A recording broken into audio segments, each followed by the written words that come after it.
ఈరోజు మన పద్యము ఇచ్చి వాని వద్ద ఈని వాడుండినా చచ్చుగాని ఈవి సాగనియ్యడు కల్పతరువు కింద గచ్చ చెట్టున్నట్టు విశ్వదాభిరామ వినురవేమ ఇచ్చువాని వద్ద ఈని వాడుండినా చచ్చుగాని ఈవి సాగనీడు కల్పతరువు కింద గచ్చు చెట్టున్నట్టు కల్పతరువు కింద గచ్చ చెట్టున్నట్టు విశ్వదాభిరామ వినురవేమ.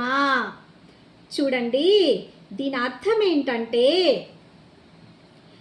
దాత వద్ద బాగా దానం చేసే దాత వద్ద లోబి ఉన్నాడనుకోండి, అంటే పరమ పిసినారి వాడు ఉన్నాడనుకోండి, చావనైనా చస్తాడు కానీ వాడు దానాన్ని సాగనీయడు.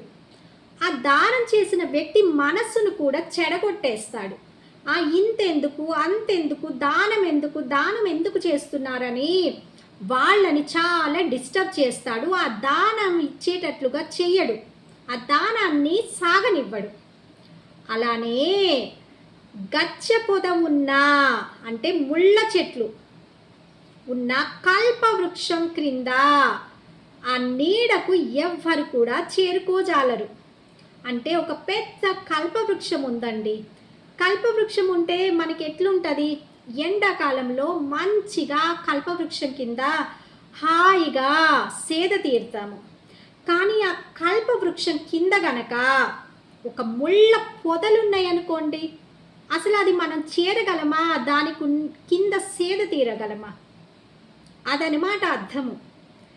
ఇచ్చువాని వద్ద ఈని వాడుండినా చచ్చుగాని ఈవి సాగనీయుడు కల్పతరువు కింద గచ్చ చెట్టున్నట్టు విశ్వదాభిరామ వినురవేమ.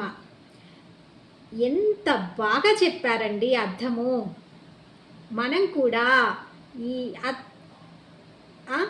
వేమన చెప్పిన పద్యాలలో అర్థాన్ని గ్రహించుకొని మన లైఫ్లో వాటిని ఇంప్లిమెంట్ చేసుకొని సుఖంగా బ్రతకటానికి, ఆ దేవుణ్ణి చేరటానికి మనం ఎప్పుడూ ప్రయత్నిస్తూ ఉండాలి.